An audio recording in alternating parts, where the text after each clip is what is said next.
de número 6 para a nossa meditação.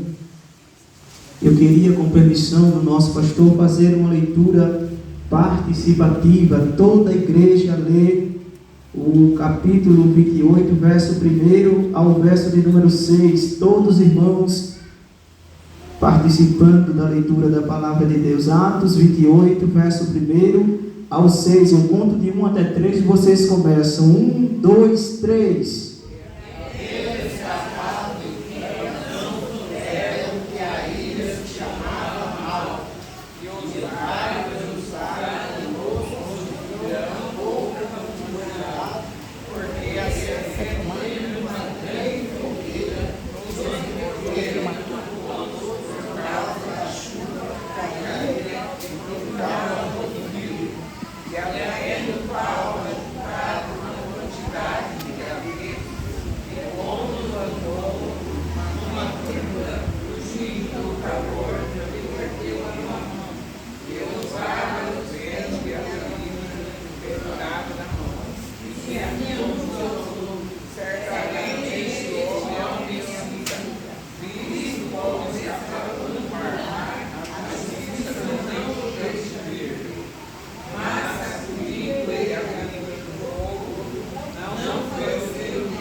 Amém?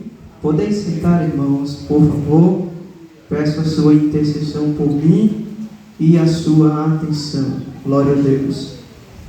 Meus irmãos, quando nós olhamos para o texto da palavra de Deus, desde já eu quero agradecer a oportunidade, louvar a Deus pela vida do nosso pastor Oliel, pela oportunidade que ele nos tem dado, pelo acolhimento, ele e sua família, toda a igreja do Senhor, pela receptividade, aos companheiros pastores também que estão aqui, a todos os cooperadores desta obra. Deus abençoe. Quando começamos a meditar na palavra de Deus e ver a partir do capítulo de número 21 do livro de Atos dos Apóstolos, veremos que Paulo, ele chega a Jerusalém.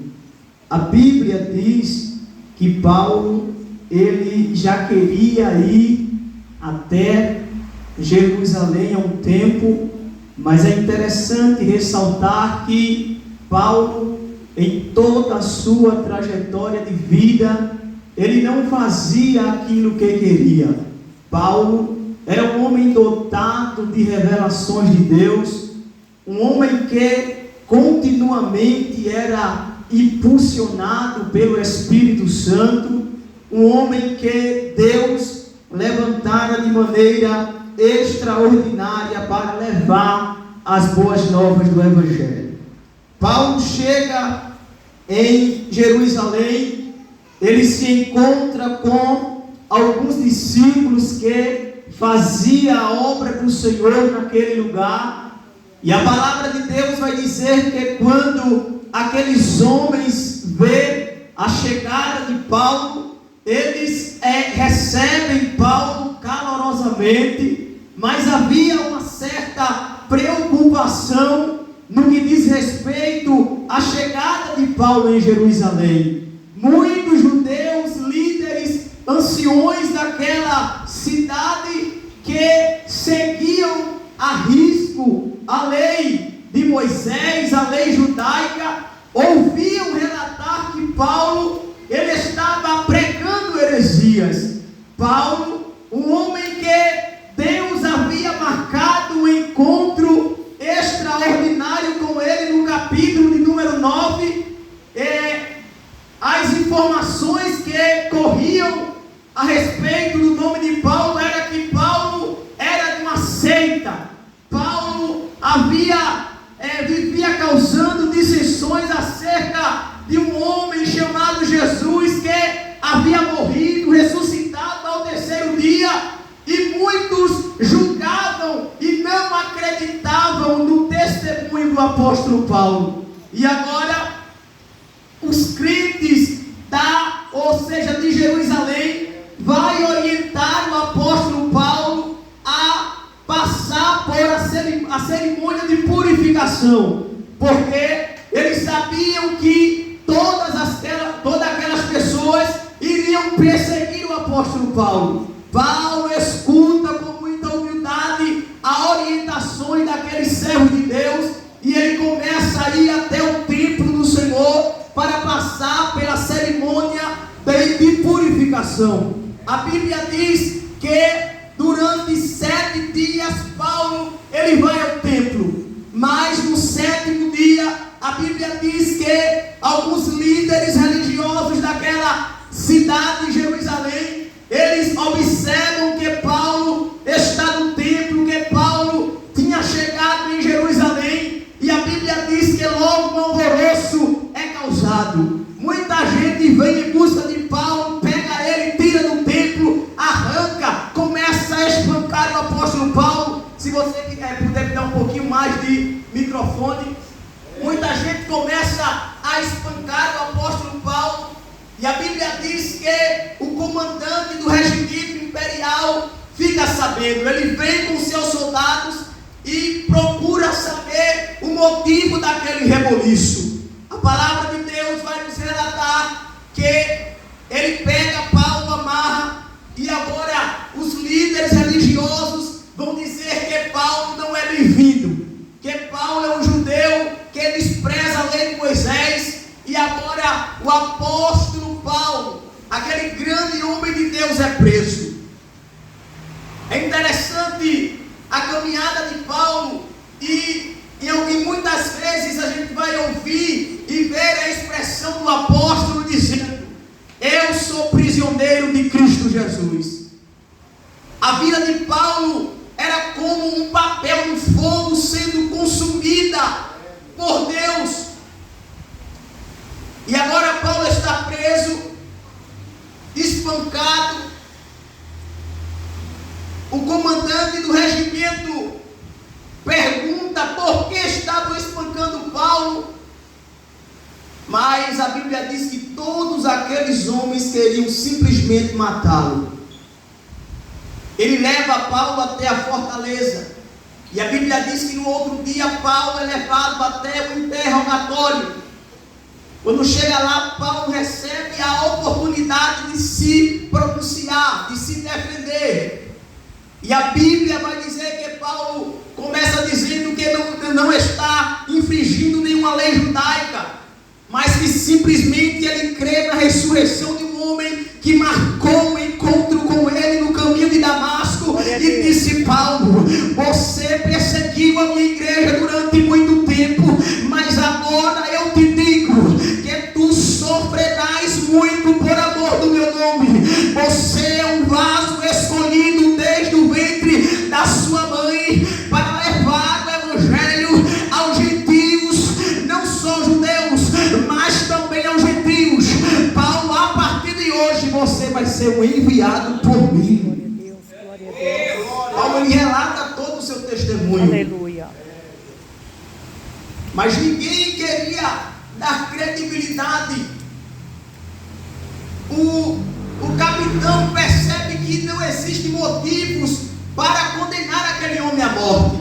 Leva novamente para a fortaleza. E a palavra de Deus vai dizer que agora começam a tramar uma conspiração. Se você começar a meditar nos capítulos seguintes, eles vão fazer um arrumadinho para matar o apóstolo.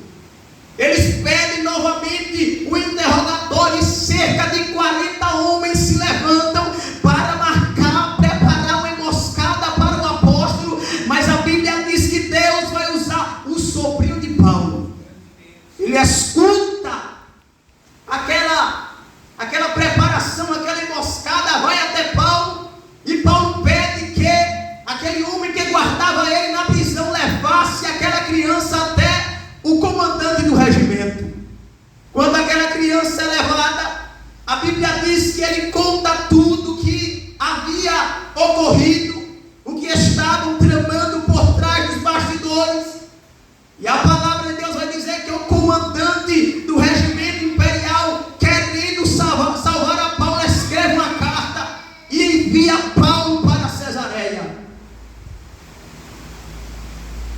ele escreve uma carta ao governador por nome Félix, e a Bíblia diz que Paulo é enviado com cerca de 200 homens a cavalo, escoltados para a sua segurança.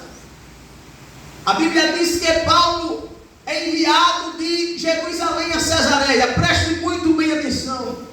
E a palavra de Deus vai dizer que quando Paulo ele chega em Cesareia, ele vai ser interrogado pelo governador. Quando os líderes, o sumo sacerdote Ananias sabe do que o comandante Lísias tinha feito, ele vai até Cesareia no intuito de trazer Paulo novamente para Jerusalém e ali executá-lo.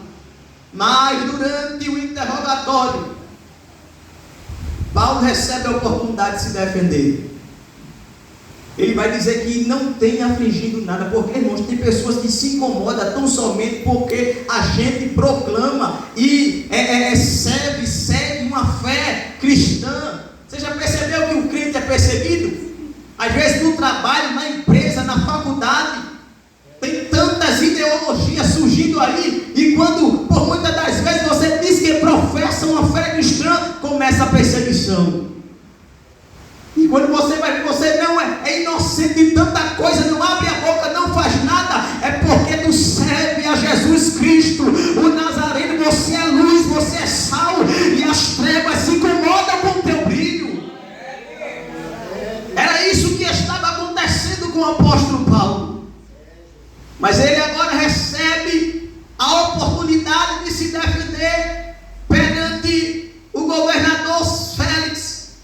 E a Bíblia diz que a acusação contra Paulo era a seguinte: ele é de uma seita, glória a Deus, ele tem promovido tumultos, e ele tem profanado o templo do Senhor.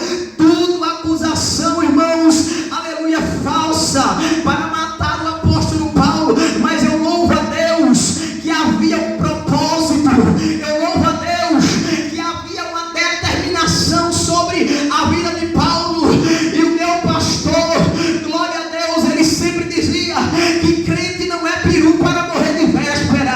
Paulo não morreria antes de Deus executar o plano que tinha para a sua vida. E eu quero te dizer da mesma forma nessa noite: você não vai morrer, você não vai perecer. Há uma determinação sobre a tua vida. Há uma determinação sobre a tua vida. E por mais que os cordéis da morte estavam sucumbindo à vida de Paulo, existia uma mão maior sobre a vida daquele homem. Aleluia! Aleluia! Paulo se defende. A Bíblia diz que Paulo passa cerca de quase 2 anos em Cesareia. A Bíblia vai dizer que o governador Félix é destituído, é desligado do seu posto, e agora Festo, ele assume o seu lugar. Quando Festo sabe que Paulo estava preso ali, cerca de 2 anos preso em Cesareia, ele vai até Jerusalém procurar saber, averiguar o porquê aquele preso estava ali há tanto tempo. E a palavra de Deus vai dizer que o sacerdote Ananias agora vai se encontrar novamente com o governador Festo e dizer: olha, este homem tem defraudado as leis, manda ele voltar para Jerusalém. É uma emboscada, mas Paulo era dotado de revelação de Deus, e Paulo ele vai dizer: este tribunal é romano, e eu também tenho cidadania romana, vocês devem me julgar daqui mesmo, eu não vou voltar para Jerusalém. E a palavra de Deus vai dizer que Paulo apela para o imperador César Augusto, e a Bíblia diz que Paulo permanece naquela prisão sofrendo, sendo esculachado por amor ao Evangelho. Mas a Bíblia diz que Deus estava no controle de todas as coisas. Aleluia! Você crê que Deus está no controle de todas as coisas? Amém, eu creio, Pai. Você crê que Deus tem o controle da tua vida, da rota? Por muitas das vezes a gente não entende, meu pastor, o porquê tanta tribulação, o porquê estamos passando por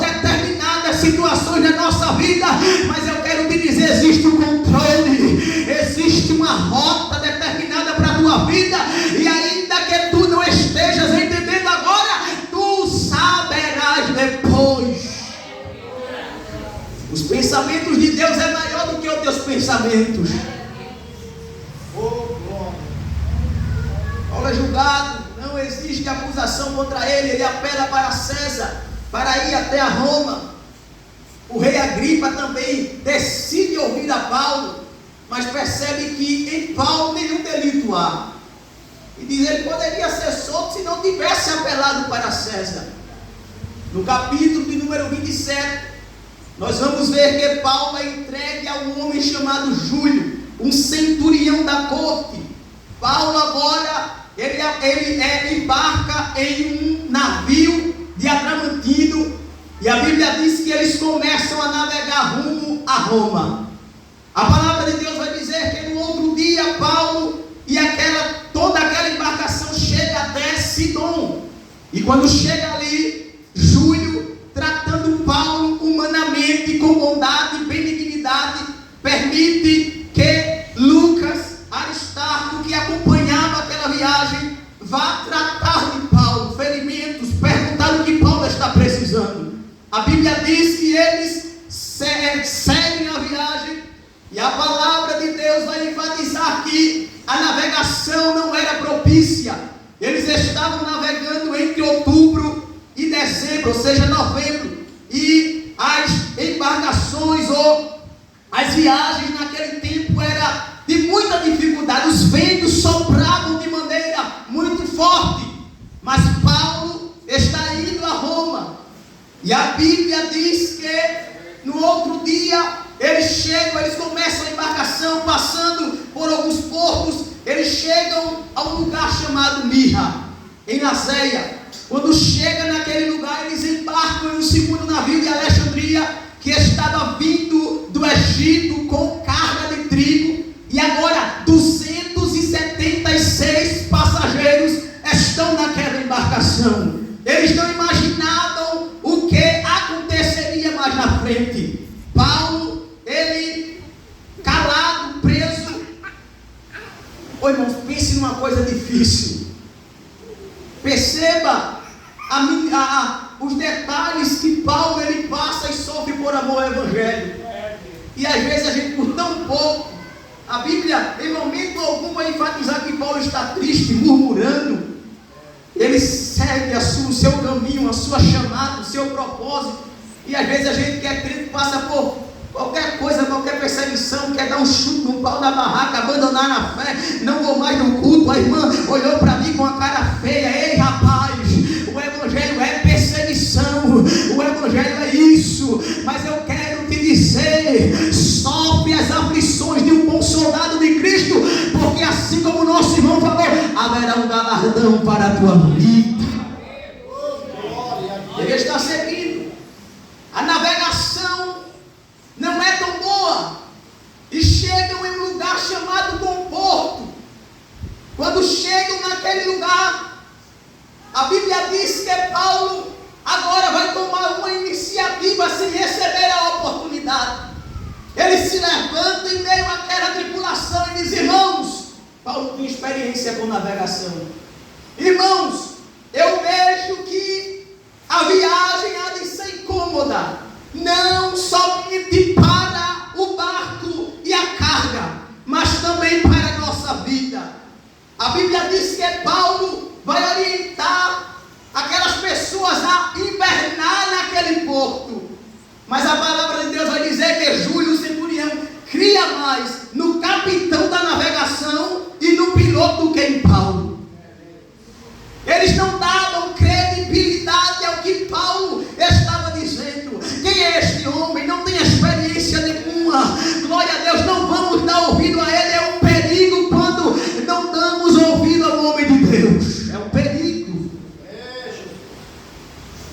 Ninguém dá ouvido a Paulo. Vamos continuar a viagem. Eles intentavam ir até Fenícia, um porto excelente para invernar.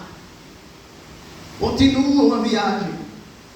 Todo mundo estava despreocupado. E a palavra diz que repentinamente um vento começa a soprar. Alguém olha e diz: não é para se preocupar, mas aquele vento vai se intensificando, vai aumentando. E de repente um vento por nome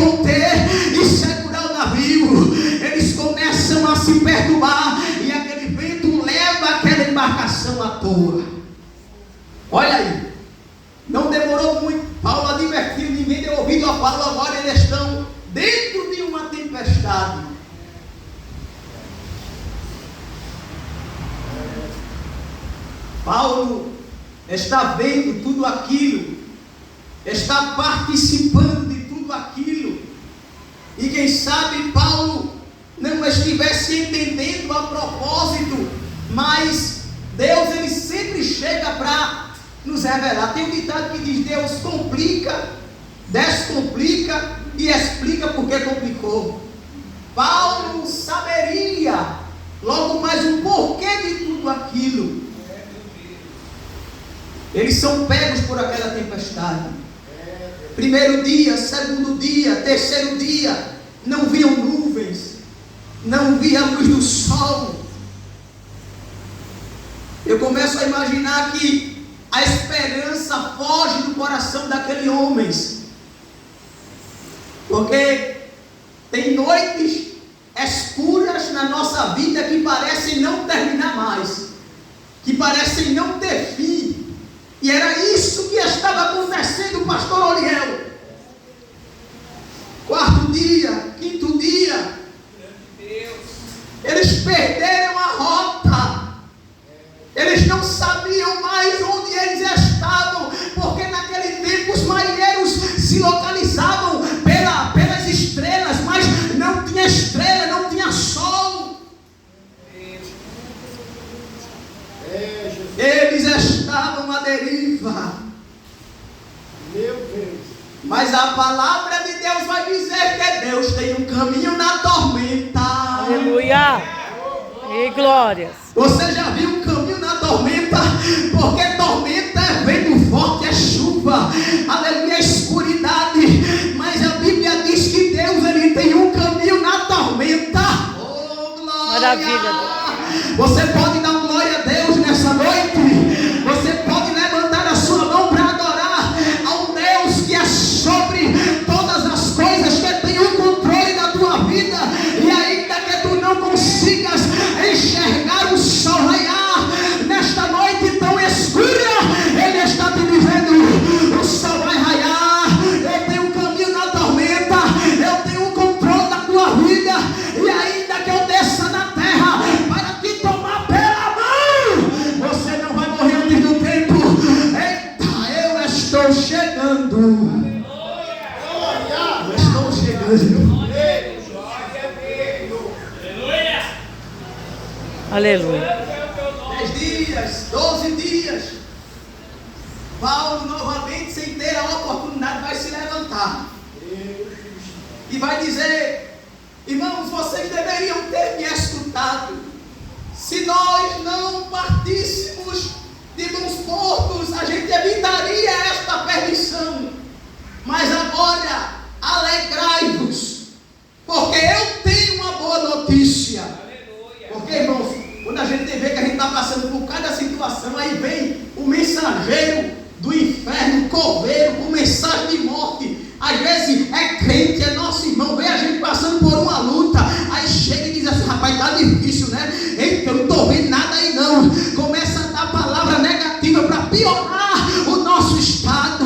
É coveiro, irmãos, aleluia, é mensageiro de morte, mensageiro de cova, de cemitério. Mas a Bíblia diz que Paulo tem uma notícia animadora. Ele diz: olha, o negócio está estreito, o negócio está difícil, portanto tem de bom ânimo, porque nesta noite o anjo de Deus é vencido e de quem só esteve comigo, e ele me deu a notícia: não se perderá ninguém, mas só aleluia, só a embarcação, não vai se perder ninguém, não vai morrer ninguém. Ele disse a mim cara a cara que não vai morrer ninguém, não haverá morte, não haverá morte. Deus está dizendo para alguém nessa noite: pastor Oliel, alguém está vendo e está contemplando a expectativa de morte, mas não vai ter morte. Eita, a sepultura que está aleluia, aberta, ele vai fechar. Você crê que ele ainda fecha a sepultura? Você crê que a sepultura que está aberta, o cenário que está dizendo que vai haver morte, ele muda? É especialista em comandante. Eita, como eu estou sentindo a presença de Jesus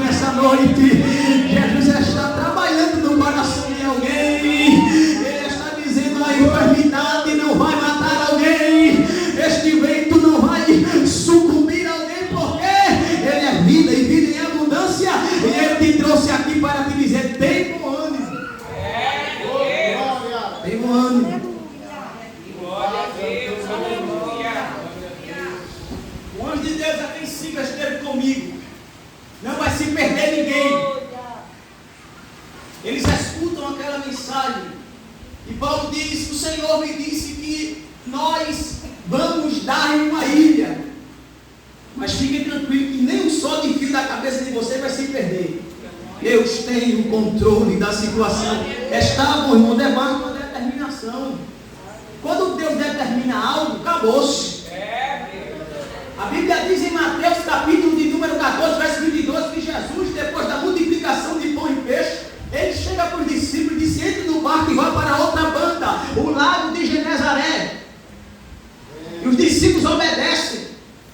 Ele despede a multidão, vai orar ao monte, e a Bíblia diz que quando é na quarta vigília da noite, 3 horas da madrugada, os discípulos é pego por uma tempestade. Estão tendo dificuldade. Quem sabe Pedro, Tiago, que tinha experiência, já tinha feito tudo. Mas o barco a onda estava sucumbindo àquela embarcação. Aí Jesus, na sua onisciência, está orando no monte, porque Ele é onipresente. Ele está aqui, está lá do outro lado. Ele está aqui, está na tua casa. Ele está aqui, está lá no problema. Ele sabe de todas as coisas. Ele disse: eu estou percebendo que tem alguém correndo perigo. Eita, eles não vão morrer nessa travessia. Eu determinei uma palavra. Lá vem ele descendo do monte. Quando chega, eu acredito, eu posso pensar, quando chega na praia, nenhum barquinho para levar ele. Ele diz: eita, eu vou ter que ir andando por cima das águas. Glória! Maravilha, Deus! Oh, glória! Maravilha! Por cima daquilo que me causa medo. Maravilha! Aquilo que está te causando medo, Ele está dizendo: eu caminho por cima. Tudo me anda! Aleluia! Oh, glória! E me cantas! Ele me anda! Aleluia! Chega lá, os discípulos estão com medo. Eita, é um fantasma. Ele disse: não tem, mas sou eu, estou chegando. Alguém olha para ele, Pedro disse: se é tu mesmo, me mande ter contigo. Ele disse: vem, Pedro. Pedro desce. Era ousado, tinha fé. Começa a sentir o vento, vai perecendo, grita, ele segura pela mão, sobe no barco, olha para o vento e o mar e diz: ei, se acalme, se aquiete. O discípulo olhou para ele: que homem é este? Glórias! E até o vento e o mar manda, Aleluia! e lhe obedece. Maravilha! Mas Paulo pede para aqueles homens comerem. Eles já não tinham comido há muitos dias, era o 14º dia, 14 dias naquela situação, e já caminham para a conclusão. Pode me dar um fundo musical? Tem um fundo musical aí? Dá no aí, servo de Deus, um fundo musical. Paulo anima aqueles homens, e a palavra de Deus vai dizer que eles começam a lançar a âncora. E eles percebem que estão se aproximando de terra, porque eles lançam a primeira vez 37 metros, eles lançam a segunda vez 27 metros. Eles temiam parar em alguma espécie de rochedos e acabar com o resto da navegação. Lançam 4 âncoras e ficam esperando a noite passar. No outro dia eles enxergam uma ilha. Eles não reconhecem bem, mas eles queriam ir para lá. Aí os comandantes, os soldados queriam matar todos os presos. Mas Júlio, querendo salvar a Paulo, disse: ninguém mata ninguém. A gente já passou por tudo isso, não vai haver morte. Quem souber nadar, pule. Quem não souber, se aganche em alguma coisa. Vamos para a ilha. Quando eles chegam naquela ilha, a Bíblia diz que a ilha se chamava Malta. Os bárbaros ali trataram eles humanamente, fizeram uma fogueira, recolheram a todos os 276 passageiros, e agora eles estão se aquitando, estão felizes, estão pisando em terra. Mas o interessante é que Paulo não morre no naufrágio, na tempestade. Mas o adversário sabia que Paulo estava na rota que Deus havia preparado e traçado para ele. Paulo está ali, mas não está descansando. Porque o crente tem que estar 24 horas em vigilância. O que Jesus disse?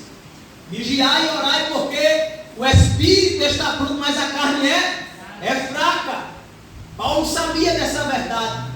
Ele vai pegar lenha para aumentar a chama da fogueira. E a palavra de Deus nos revela que quando Paulo pega em uma madeira, em uma vida, em uma serpente, fugindo do fogo, e acomete a mão. Capítulo 28, onde lemos: a víbora morde e acomete o braço de Paulo, e agora Paulo está com aquela víbora levantada.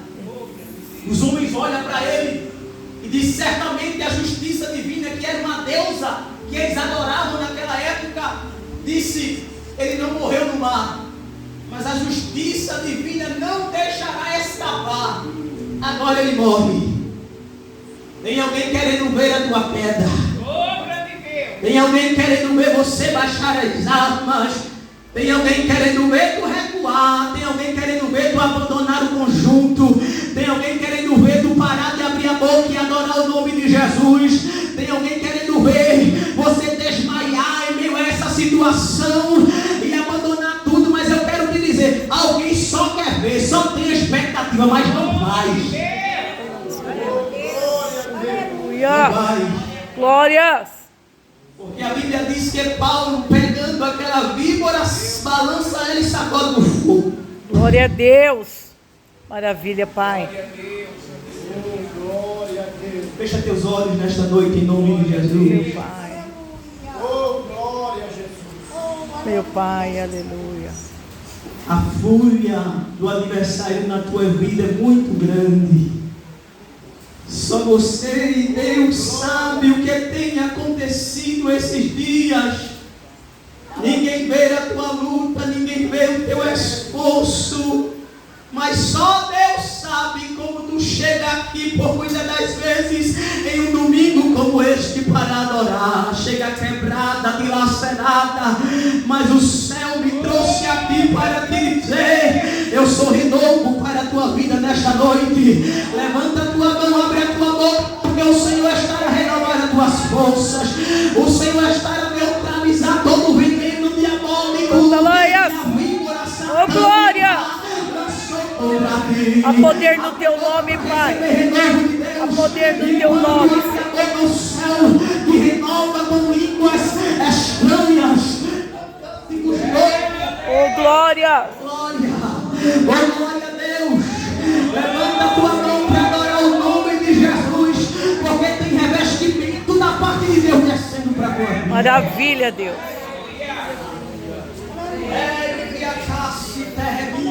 Deus poderoso. Deus